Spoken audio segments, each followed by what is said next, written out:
और अब खबरें विस्तार से देख लेते हैं। कासगंज से सबसे पहले खबर लेते हैं, जहां पर मिट्टी धंसने से 4 महिलाओं की मौत हो गई है। बताया जा रहा है कि महिलाएं घरेलू कामकाज के लिए मिट्टी लेने गई हुई थी। इस हादसे में 5 महिलाएं इस वक्त गंभीर रूप से घायल हैं, जिन्हें अस्पताल में एडमिट करा दिया गया है। बताया जा रहा है कि कई और महिलाएं इसमें दबी हो सकती हैं और इसी आशंका के साथ वहां पर इस वक्त रेस्क्यू का काम चल रहा है। मौके पर राहत बचाव का काम इस वक्त जारी है। कोतवाली सदर क्षेत्र के मोहनपुरा का ये मामला बताया जा रहा है। सीएम योगी ने कासगंज में हुए हादसे का संज्ञान लिया। सीएम योगी ने मृतकों के शोक संतप्त परिजनों के प्रति संवेदना जताई। मुख्यमंत्री ने अधिकारियों को तत्काल मौके पर पहुंचकर राहत कार्य में तेजी लाने के निर्देश दिए हैं। मुख्यमंत्री ने घायलों के समुचित उपचार के भी निर्देश दिए हैं। तो इस वक्त भी कई महिलाएं दबे होने की बात सामने आ रही है। आता है वो जेसीबी ने जो पुलिया बन रही थी 6 लाइन की, उसमें मतलब जो है उसने गड्ढा कर दिया था, तो उसमें मुझे मट्टी खोदने गई थी। अच्छा। और मट्टी खोदते खोदते वो धार गिर पड़ी नीचे, उसमें दब गई 15-20 लेडीज। तो जेसीबी क्या काम कर रही थी, किसका काम कर रही थी वो? 6 लाइन की जो पुलिया बन रही थी वो काम कर रही थी। हाईवे बन रहा है जो? हाईवे बन रहा है उसका। तो ये लोग मिट्टी निकालने गए थे? मिट्टी निकालने गए थे। कितने लोग दब गए उसमें? कम से कम 15-20 लेडीज हैं। और इसी पर और अधिक ताजा अपडेट के लिए बात करते हैं। अजेंद्र हमारे साथ जुड़ गए हैं। अजेंद्र, फिलहाल की स्थिति वहां पर बताइए, क्या अभी भी राहत बचाव कार्य जारी है? क्या किसी के दबे होने की इस मिट्टी के ढांक से खबर आ रही है? और जो घायल है उनकी हालत फिलहाल किस तरह की है, और मौत के आंकड़े के बारे में भी? नीलू, मैं आपको बता दूं, ये हादसा जनपद कासगंज के कोतवाली क्षेत्र के मोहनपुरा के पास का है। मैं मौके पर मौजूद हूं, से कहूँगा वो दिखाएं। ये वही गड्ढा है जिसमें जो है महिलाएं मिट्टी खोदने के लिए आई थी और बताया जाता है मिट्टी खोदते खोदते अचानक दब गई, गिर गई। इसमें बताया जा रहा है कि 15 से 20 महिलाएं थी और उसमें जो है करीब 9 महिलाएं अंदर में दब गई। दबने के बाद में यहाँ चीख पुकार मौके पर पहुंच गई। आसपास के लोग मौके पर पहुंचे, जिला प्रशासन की सूचना दी गई, मौके पर पहुंची। करीब 2 से 3 घंटे का रेस्क्यू चलाया, जिसमें से बताया जाता है कि 9 महिलाओं को बाहर निकाला जा चुका है, जिसमें 4 महिलाओं की मौत हो चुकी है। 5 की हालत गंभीर बताई जा रही है, जिनको जिला अस्पताल में भर्ती कराया गया था। वहीं 2 महिलाओं की स्थिति गंभीर देखते हुए बताया जा रहा है कि उनको रेफर किया गया है। मैं मौके पर मौजूद हूँ। अभी भी राहत कार्य का बचाव लगातार जारी है। तमाम लोग जो 2-3 जेसीबी की मदद से राहत कार्य जो बचाव कार्य था वो लगातार जारी था। ये वही गड्ढा है, आप देखेंगे जो बहुत गहरा गड्ढा था यहाँ, क्योंकि जो नेशनल हाईवे NH द्वारा जो पुलिया बनाई जा रही थी उसके लिए मिट्टी खोदी गई थी। तो इसी मिट्टी खोदने के दौरान गड्ढा हो गया। ये लोग यहाँ पर काम करते थे या फिर यहाँ पर अपने घरेलू कामकाज के लिए आए थे कि ताकि यहाँ से मिट्टी ले जा सके? इस बारे में क्या खबर है? हाँ मीलू, मैं आपको बता दूं, ये महिलाएं आज एकादशी का मौका था तो ये मिट्टी खोदने के लिए आई थी। तो गांव में लोग जो मिट्टी से ही लीपते हैं और पुताई के जो काम करते हैं, इसलिए यह महिलाएं यहाँ मौके पर पहुंची थी और मिट्टी खोद रही थी, क्योंकि ये NHI द्वारा गड्ढा खोदा गया था। उसी गड्ढे में जो मिट्टी अंदर जो जगह बन गई थी ज़्यादा, तो इसी दौरान इन्होंने जो है मिट्टी खोदने का जब इसमें प्रयास किया तो अंदर महिलाएं उसमें हो गई थी। उसी दौरान महिलाएं जिसमें ग्रामीण जो महिलाएं थी दब गई थी। इसमें अब तक 4 महिलाओं की मौत हो चुकी है, 5 की गंभीर हालत बताई जा रही है, इसमें 2 को रेफर किया गया है। जिला प्रशासन के अधिकारी तमाम यहाँ पहुंचे थे। जिलाधिकारी मेधा रूपम यहाँ पहुंची थी, पुलिस अधीक्षक अपर्णा कौशिक। बिल्कुल, तो अधिकारी भी वहां पर पहुंच गए, लेकिन आज ये दुखद घटना सुबह सुबह निकलकर सामने आई, जहां पर 4 महिलाओं की मिट्टी कोड़ने के दौरान मौत हो गई। बहुत बहुत शुक्रिया आपका अजेंद्र हमारे साथ जुड़ने के लिए। और देहरादून से बड़ी खबर आ रही है, जहां पर ONGC चौक के पास एक बड़ा सड़क हादसा हो गया, जहां पर एक कार सड़क के किनारे खड़ी कैंटर से जा घुसी और हादसे में 6 लोगों की मौत की खबर मिल रही है, जिसमें 3 लड़कियां भी शामिल हैं। एक कार सवार गंभीर हालत में, उसे जो घायल है उसे अस्पताल में रेफर कर दिया गया है। सभी मृतक देहरादून के निजी कॉलेज के स्टूडेंट्स बताए जा रहे हैं, जिसमें से 6 की मौत हो गई है, जबकि एक व्यक्ति जो बताया जा रहा है, जो कि इस गाड़ी में था, एक शख्स, उसे अस्पताल में एडमिट करा दिया गया है। ये देर रात को एक सूचना मिली थी कि ONGC चौक पे एक एक्सीडेंट की सूचना थी, जिसमें एक गाड़ी का एक्सीडेंट एक कंटेनर के साथ हो गया था, टक्कर, जिसमें 6 लोगों की मृत्यु हो चुकी है और एक गंभीर रूप से जो घायल है वो अभी हॉस्पिटल में एडमिट है, उपचाराधीन है। सर, अभी कुछ कारण पता चला है? किस तरीके कारणों की अभी जांच की जा रही है कि क्या इसका कारण था, तो जल्दी आपको इसकी सूचना। ONGC चौक है जो देर रात हादसे का बड़ा कारण बना। बताया जा रहा है कि यहाँ पे एक कंटेनर खड़ा था, जिससे एक तेज रफ्तार में आ रही गाड़ी थी वो उस गाड़ी से पहले उस गाड़ी से जो कंटेनर है उससे टकराई और वो गाड़ी इतनी तेज रफ्तार में थी कि वहां से करीब 200 मीटर आगे वो गाड़ी यहाँ पे एक पेड़ है, इस पेड़ पे जाके उस गाड़ी को यहाँ पे रुकी। यानी कि इतनी तेज से वो गाड़ी आ रही थी। हादसा इतना बड़ा था कि 6 लोग उस गाड़ी में बैठे, जो 7 लोग थे, 7 में से 6 लोग उस गाड़ी में जो सवार थे वो उनकी ऑन द स्पॉट यहाँ पे मौत हो गई है। और आप देख सकते हैं अभी भले ही यहाँ पे पुलिस ने वो कंटेनर और जो गाड़ी थी, इनोवा गाड़ी बताई जा रही है, उसको यहाँ से उठा के थाने तो ले गए हैं। और जो लोग थे, जो उसमें एक घायल बताया जा रहा है, वो गंभीर रूप से अभी घायल है, उसका भी इलाज अभी अस्पताल में चल रहा है। लेकिन जो 6 युवा, जिसमें 3 युवतियां और 3 युवक थे, ये भी जानकारी आ रही कि ये सभी किसी कॉलेज में यहाँ पे पढ़ते थे और देर रात यहाँ घूमने आए थे। यानी कि सबसे बड़ी बात है कि गाड़ी की रफ्तार इतनी तेज थी कि आप देख सकते हैं किस तरीके की गाड़ी के परखच्चे अभी भी यहाँ पे उड़े हैं।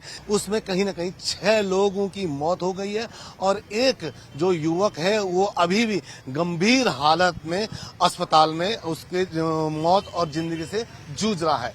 कैमरा सहयोगी संदीप के साथ में सत्येंद्र वर्तमान, न्यूज़ 18 देहरादून। बाबा सिद्दीकी हत्याकांड के शूटर शिव गौतम से पूछताछ में बड़ा खुलासा हुआ। बाबा सिद्दीकी और उसके विधायक बेटे जिशान दोनों लॉरेंस गैंग के निशाने पर थे। वारदात की शाम बाबा सिद्दीकी अकेले ही दफ्तर से निकले, लिहाजा बाबा सिद्दीकी ही शूटर्स का निशाना बन गए। वारदात के बाद शूटर्स को नेपाल के बाकी जिले में पनाह लेनी थी, लेकिन उत्तर प्रदेश एसटीएफ ने उससे पहले ही उसे बहराइच से धर दबोचा। नेपाल में लॉरेंस विश्नोई गिरोह ने बनाया है हाइड आउट। शिवा के नेपाल में लंबे समय तक छिपने का इंतजाम किया गया था।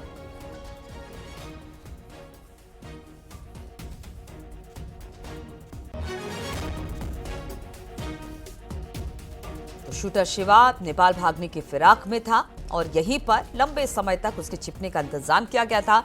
लेकिन उससे पहले ही उत्तर प्रदेश एसटीएफ ने इसे धर दबोचा। उसने बताया कि बाबा सिद्दीकी और उसके बेटे दोनों हमारे टारगेट पे थे, लेकिन जिस शाम बाबा सिद्दीकी की हत्या की गई उस शाम को बाबा सिद्दीकी अकेले ही अपने दफ्तर से बाहर निकले, इसलिए शूटर्स का निशाना बाबा सिद्दीकी बने।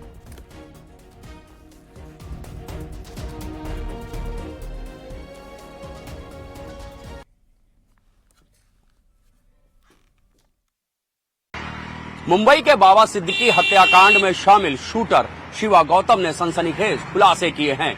एसटीएफ सूत्रों की माने तो शिवा गौतम ने बताया है कि वारदात के लिए सिर्फ बाबा सिद्दीकी ही नहीं, उनके विधायक बेटे जीशान भी लॉरेंस गिरोह के निशाने पर थे।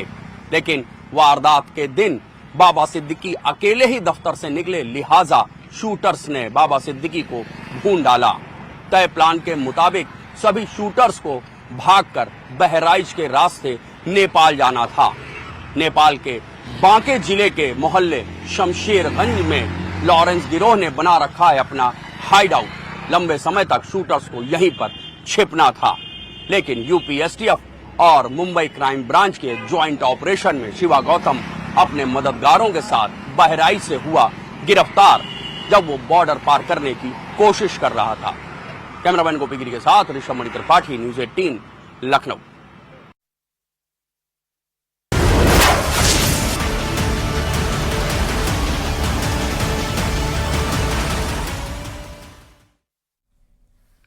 और इटावा में सराफा व्यापारी ने अपनी पत्नी और 3 बच्चों को जहर खिलाकर मौत के घाट उतार दिया। पत्नी और बच्चों की हत्या के बाद वो आत्महत्या करने के लिए रेलवे स्टेशन जा पहुंचा। पुलिस ने उसे रेलवे स्टेशन से गिरफ्तार कर लिया। थाना कोतवाली क्षेत्र के अंतर्गत लालपुरा मोहल्ले की ये घटना है। थाना कोतवाली पुलिस को सूचना मिली कि लालपुरा मोहल्ले में सराफा व्यापारी की पत्नी और 3 बच्चों ने घरेलू कलह से तंग आकर जान दे दी। आरोप के मुताबिक सराफा कारोबारी ने रात में सभी को खाने में जहर मिला दिया था और इसे खिला दिया। इसके बाद वो रेलवे स्टेशन पर आत्महत्या करने पहुंच गया। इधर पड़ोसियों ने देर रात तक व्यापारी के घर के दरवाजे खुले देखकर अंदर जाकर देखा तो पत्नी और बच्चों की लाशें पड़ी थी। इसके बाद पड़ोसियों ने पुलिस को सूचना दी। इसके बाद पुलिस ने मौके पर पहुंचकर मृतकों के शवों को कब्जे में लेकर सराफा व्यापारी को रेलवे स्टेशन के पास से गिरफ्तार कर लिया। देखिए, मुकेश वर्मा नाम के व्यक्ति हैं, सराफा का काम करते हैं। और उनके परिवार में दूसरी शादी की है। पहली शादी 2005 में ऐसा पता चला है।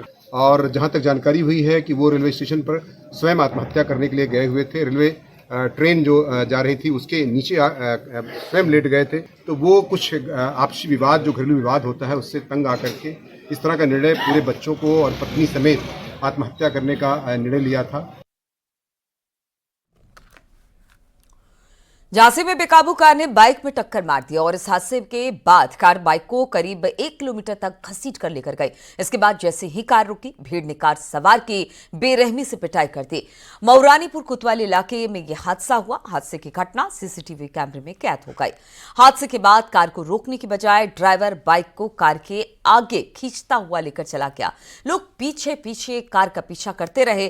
करीब 1 किलोमीटर के आसपास बाइक को घसीटने के बाद जैसे ही कार रुकी, पीछा कर रहे लोगों ने कार चला रहे 2 लड़कों को जमकर पीट दिया। मऊरानीपुर क्षेत्र के अंतर्गत अंबेडकर चौराहे के पास 2 व्हीलर सवार व्यक्ति का एक 4 व्हीलर वाहन से एक्सीडेंट हो गया था, जिनको तत्काल सीएससी मऊरानीपुर में एडमिट कराया गया। और जिस वाहन से एक्सीडेंट हुआ था उसको और 2 व्यक्तियों को हिरासत में लिया गया है। दोनों व्यक्तियों से पूछताछ की जा रही है। प्रकरण में अग्रिम विधिक कार्रवाई की जा रही है।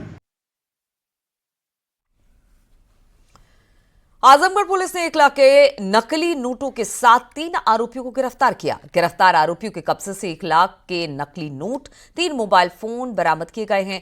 नकली नोट को मेले में चलाने की प्लानिंग की जा रही थी। पुलिस ने दावा किया कि इस खेल में शामिल बाकी लोगों को भी जल्द गिरफ्तार किया जाएगा। देखिए, थाना फूलपुर से आज 3 लोगों को गिरफ्तार किया गया है, जिसमें एक का नाम है हसमत और दूसरे हैं महेंद्र कुमार यादव। ये दोनों लखनऊ के रहने वाले हैं। महेंद्र कुमार यादव ये थाना पारा लखनऊ के रहने वाले हैं और हसमत है वो रहीमाबाद के रहने वाले हैं। और इसके अलावा एक जो मोहम्मद नसीर हैं, ये थाना फूलपुर के रहने वाले हैं और इनके पास से 3 मोबाइल मिले हैं और करीब 1 लाख रुपए के 100 रुपये के जो नकली नोट हैं इनके पास से बरामद हुए हैं। और जब इनसे पूछताछ की गई तो जानकारी मिली थी कि इनके साथ में 2 लोग और पहले काम करते थे, जिसमें एक मोहम्मद सोहेब थे और दूसरे मोहम्मद फुरकान थे। और ये दोनों 17/10 को थाना औरास जनपद उन्नाव से जेल जा चुके हैं और उन्हीं की गैंग के लोग हैं और उन्हीं के माध्यम से इनको जो पैसा है ये इन्होंने जो बनाया है। लखनऊ के फैजुल्लागंज में गत्ते के गोदाम में आग लग गई। फायर ब्रिगेड ने 3 गाड़ियों ने आग पर काबू पाया। घटना मंडियाव थाना इलाके की है। 3 घंटे की मशक्कत के बाद आग पर कहीं जाकर काबू पाया जा सका। जेसीबी के जरिए लोगों का रेस्क्यू किया गया है।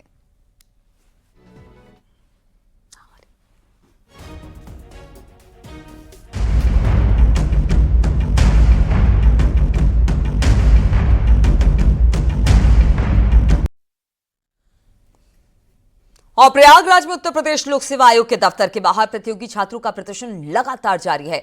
छात्र 1 डे 1 शिफ्ट के एग्जाम कराए जाने की मांग कर रहे हैं और नॉर्मलाइजेशन का भी विरोध कर रहे हैं। रात में अंधेरा होने की वजह से छात्रों ने मोबाइल की लाइट जलाकर प्रदर्शन किया। छात्रों की दलील है कि एक बार भर्ती प्रक्रिया शुरू होने के बाद नियमों में बदलाव नहीं किया जा सकता है। उनका कहना है कि सुप्रीम कोर्ट ने भी अपने एक फैसले में ये बात कही है। छात्रों का कहना है कि जब तक आयोग से उन्हें लिखित आश्वासन नहीं मिल जाता तब तक वो पीछे नहीं हटने वाले हैं। आज सुबह की तस्वीरें भी हमने आपको दिखाई कि किस तरह से 10 बजते बजते यूपीएससी दफ्तर के बाहर एक बार फिर से छात्रों का जमावड़ा लगना शुरू हो गया और छात्रों की वही मांग कि एक ही शिफ्ट में परीक्षा कराने की मांग उनकी तरफ से की गई है। नॉर्मलाइजेशन को लेकर लगातार उनका विरोध प्रदर्शन जारी है।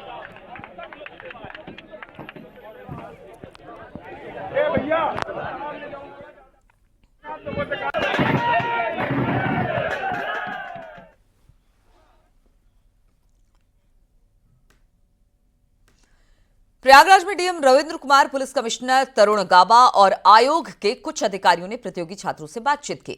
बताया कि परीक्षा की पारदर्शिता और शुचिता के लिए 41 जिलों में परीक्षा कराई जा रही है। कहा कि नकल को रोकने के लिए ही अलग अलग शिफ्ट में परीक्षा कराई जा रही है। हालांकि प्रतियोगी छात्र अधिकारियों की इस बात से सहमत नहीं हुए, यानी बातचीत जो है वो बेनतीजा रही। बाद में केवल हम फिर उसमें अगर वे उस चीज को अनसुना करते हैं तो फिर आपका बैठने का वो औचित्य भी काफी हद तक भ्रमित हो जाता है। इसलिए मेरा अनुरोध है आप सब लोग, मैं फिर आप कहता हूं कि आज आप उधर हैं, कल को इधर भी होंगे, और ऐसा नहीं है कि भी बहुत सारे लोग आप लोग ऑफिसर बनेंगे, अलग अलग सेक्टर में जाएंगे, तो कृपया करके ये आप लोगों के स्तर से ये आना चाहिए कि साहब हम जितने भी आप मुझे समझते हैं 10 लोग 20 लोग जो आपको एक संख्या लगती है, तो एक बार बात करने के लिए एक मंच पे तो जाइए ना। अगर अब धीरे धीरे अगर यहाँ पे आप बैठे हुए हैं और संख्या बढ़ती जाएगी तो फिर और मुश्किल होगा।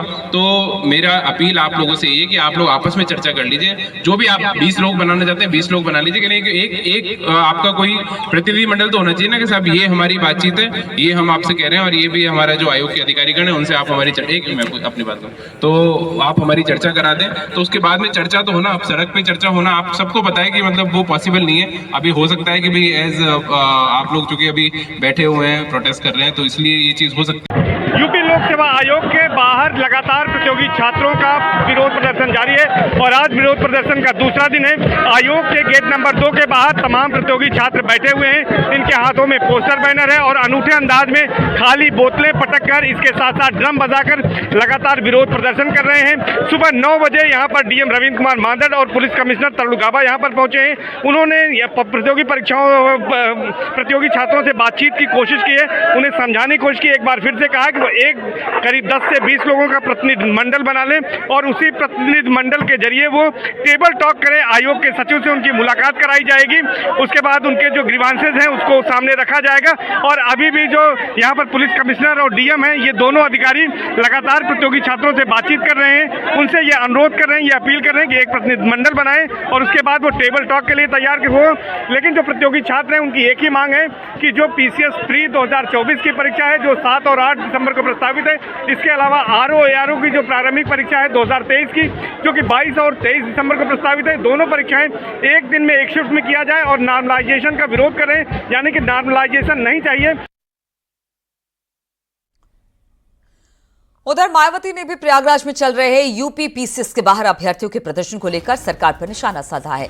मायावती ने सवाल किए कि क्या उत्तर प्रदेश के पास एक समय में परीक्षा कराने की बुनियादी सुविधाओं का इतना अभाव है कि ये एग्जाम 2 दिन कराने पड़ रहे हैं। पेपर लीक पर रोक और परीक्षाओं की विश्वसनीयता अहम मुद्दा है जिस पर सरकार को ध्यान देना चाहिए।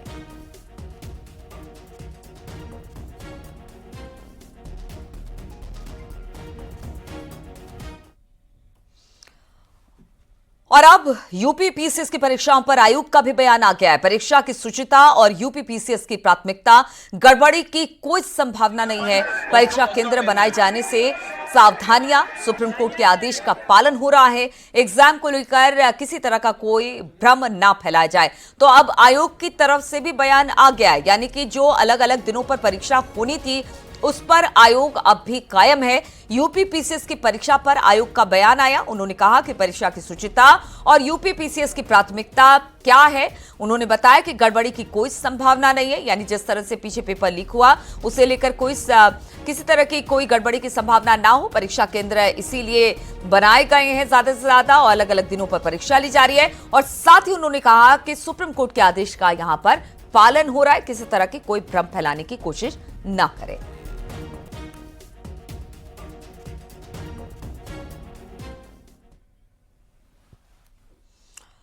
और आज जो प्रतियोगी छात्र हैं उनके जो आंदोलन है, जो सड़कों पर उतरे, उसका दूसरा दिन है। प्रतियोगी छात्रों ने सुबह राष्ट्रगान के साथ ही आज के प्रदर्शन की शुरुआत की। सोमवार सुबह 10 बजे से शुरू हुए प्रदर्शन में बड़ी तादाद में महिला अभ्यर्थी भी शामिल हुई। रात के वक्त भी महिला अभ्यर्थी आयोग के दफ्तर के बाहर डटी रही। रात भर बोतल पीटकर और नारेबाजी कर इन्होंने प्रदर्शन जारी रखा। अभ्यर्थियों के प्रदर्शन के मद्देनजर आयोग के दफ्तर के बाहर का इलाका छावनी में इस वक्त तब्दील कर दिया गया है। पुलिस के साथ ही रैपिड एक्शन फोर्स भी तैनात कर दिए गए हैं। ये 3 तस्वीरें हम आपको दिखा रहे हैं। कल रात की तस्वीरें, किस तरह से टॉर्च जलाकर, यानी कल सुबह से प्रदर्शन जो शुरू हुआ है रात भर जारी रहा। टॉर्च जलाकर प्रदर्शन हुआ, बोतल पीटकर नारेबाजी की गई। और आज सुबह यानी कि जो प्रदर्शन है उसका दूसरा दिन है, आज सुबह की शुरुआत राष्ट्रगान के साथ इन छात्रों ने की।